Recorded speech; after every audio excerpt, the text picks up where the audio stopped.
আসসালামু আলাইকুম everyone, welcome back to my channel. আজকে তৈরি করে দেখাবো একদম সহজ একটা রেসিপি। শাকের কালার সবুজ রেখে কিভাবে খুব সহজভাবে বাসায় লাউ শাকটা তৈরি করে নেওয়া যায়, সেই রেসিপিটি আপনাদের সাথে আজকে আমি শেয়ার করব। নতুনদের হেল্প হবে সেই আশায় আমি আজকের এই রেসিপিটি শেয়ার করছি। আশা করছি রেসিপিটি আপনাদের ভালো লাগবে।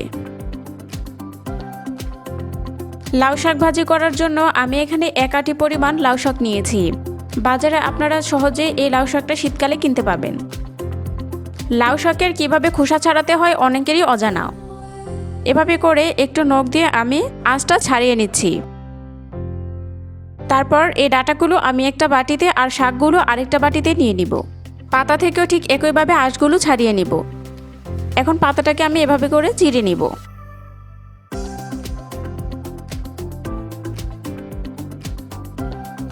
লাউ শাকের যে ডাঁটাটা থাকে এটা এভাবে একটু নাইফের সাহায্যে কেটে নিচ্ছি।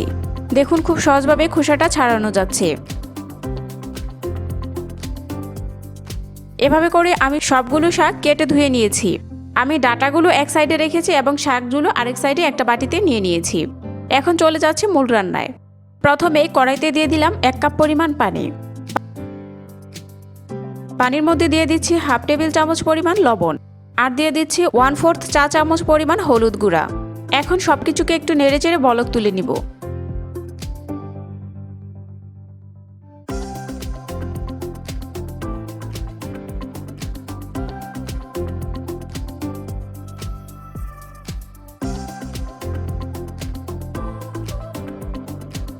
যখন দেখব বলক চলে এসেছে, ওই পর্যায়ে লাউয়ের যে ডাঁটাগুলো ছিল সেগুলো দিয়ে দিব। একটু নেড়ে চেড়ে এটাকে ঢাকনা দিয়ে ঢেকে 5 মিনিট রান্না করব। আর এই 5 মিনিটে লাউ শাকের ডাঁটাগুলো সিদ্ধ হয়ে যাবে। মাঝখানে 2-1 বার নেড়ে চেড়ে উল্টে পাল্টে দিব। দেখুন হলুদ গুঁড়া দিয়ে ডাঁটাটা সিদ্ধ করে নেওয়ার কারণে ডাঁটার কালারটা কতটা সুন্দর এসেছে।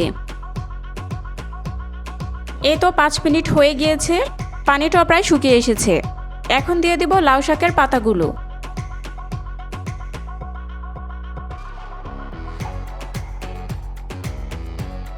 লাউ শাকের পাতাগুলো দিয়ে ঢাকনা দিয়ে ঢেকে মিডিয়াম ফ্লেমে অপেক্ষা করব 2 থেকে 3 মিনিট। 2 মিনিট পর আমি ঢাকনাটা খুলে শাক আর ডাঁটাগুলো একসাথে মিশিয়ে দিচ্ছি।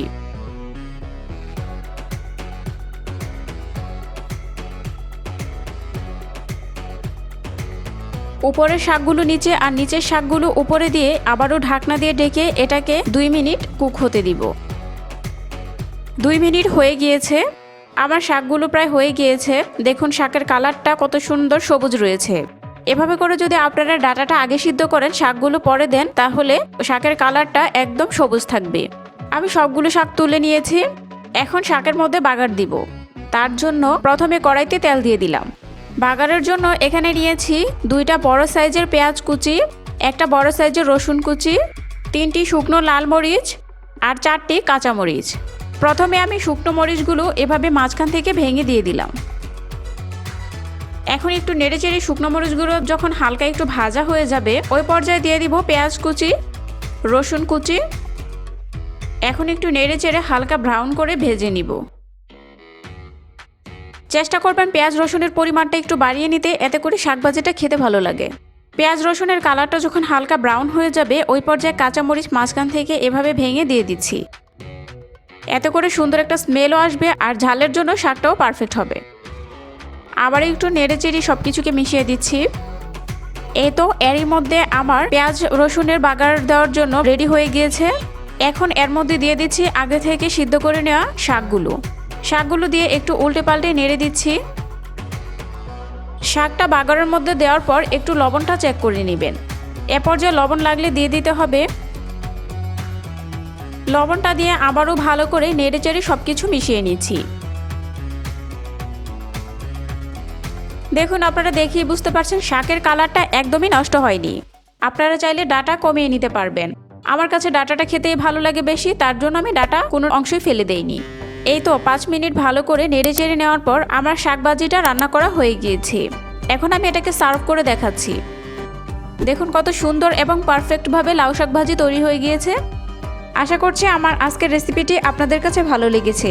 যদি ভালো লেগে থাকে তাহলে অবশ্যই লাইক, কমেন্ট এবং শেয়ার করতে ভুলবেন না।